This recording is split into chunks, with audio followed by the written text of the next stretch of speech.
तुम्हाला म्हणजे कोणातर्फे जे बियाणं भेटलं आहे थोडा इधर कशा म्हणजे कोणत्या कंपनीतर्फे आणि कोणत्या प्रोग्रामतर्फे भेटलेलं आहे? आणि महाराष्ट्र शासन आणि त्या प्रोग्रामचं नाव काय आहे? PPP हे प्रोग्रामचं एक नाव आहे. आणि तुमची शेती किती आहे पूर्ण? 26 एकर पूर्ण. आणि किती एकराचं तुम्हाला बियाणं घेतलेलं आहे?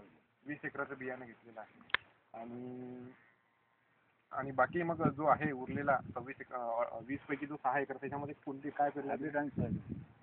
एक मेन उद्देश काय म्हणजे नेमकं जे आमचे नजीवडूचे कर्मचारी आले होते त्यांनी म्हणजे हा प्रोग्रामचा उद्देश म्हणजे काय नेमका कोणता उद्देश सांगितला तुम्हाला? झाडाचं उत्पन्न वाढवणे. ते कशा प्रकारे म्हणजे काय नेमकं झाडाची संख्या वाढवायची म्हणजे नेमकं काय करायचं असं त्यांनी सांगितलं? झाडाची संख्या म्हणजे अंतर ओळीतलं अंतर कमी करायचं, झाडाचं अंतर कमी करायचं, अंतर कमी करायचं, संख्या वाढवायची.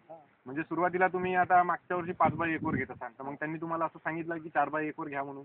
म्हणजे 5x1 वर 8,712 झाडं बसतात. तर मग 4x1 वर घेतला आपण 10,890 झाडं बसतात. तर मग अशाप्रमाणे त्यांनी सांगितलं तुम्हाला त्याप्रमाणे तुम्ही लागवड केली 4x1 वर कोरडवाहू मध्ये. आणि तुम्हाला उगवण शक्ती वगैरे एकदम व्यवस्थित. दुसरी तुम्ही व्हरायटी लावली आहे PP नंतर व्हरायटी. आणि तुम्हाला गायडन्स वगैरे नेहमी लागते कर्मचाऱ्याचं.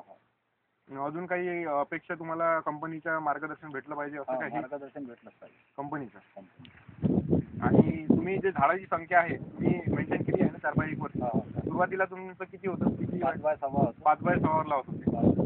4x1 वर. तुम्ही कोणकोणते खतं दिले आहे सुरुवातीला? पहिले दिलं मी माझा. पेरणीच्या वेळेस दिले खतं? पेरणीनंतर खतं तुम्ही पेरून दिले आहे ना की कशी पेरून दिले? तुम्हाला असं सांगण्यात आलं आहे की खतं पेरून द्या म्हणून. त्याचा उपयोग काय आहे? नुसते फेकू नका म्हणून. म्हणजे काय कर्मचाऱ्यांनी नेमकं तुम्हाला काय सांगितलं? खतं पेरून देण्याचा उपयोग काय आहे असं सांगितलं तुम्हाला? म्हणजे एक खतं पेरून दिल्याने असं होते की टाकणं. पेरून दिल्याने खत टाकलं जातं त्याच्यामध्ये खत वाया जातं. आणि चमत्काराचं औषध, चमत्कार नावाचं जे औषधी आहे ती मिळालं आहे तुम्हाला? त्याची फवारणी कशा प्रकारचा किती ml चालू आहे? एक 60 दिवसाचा जो आहे त्याला आपण 2 ml प्रति लिटर असं सांगितलं आहे. 1.5 ते 2 ml. तर त्याच्यानुसार फवारणी चालू आहे तुमच्या शेतातली व्यवस्थित? आणि बाकी फवारण्या वगैरे काही कीटक वगैरे तुमच्या शेतामध्ये आता दिसतात? ते तर काही नाही. ते व्यवस्थित फवारणी सर्व मॅनेज.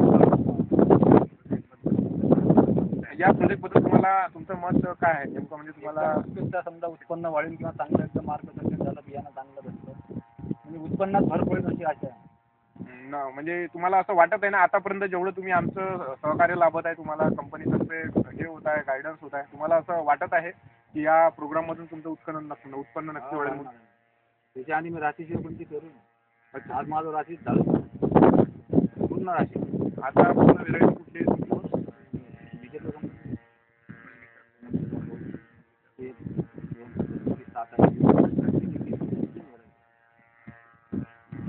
आणि या प्लॉट मध्ये अजून दुसरी व्हेरायटी लावलेली आहे आमच्या काय लावली?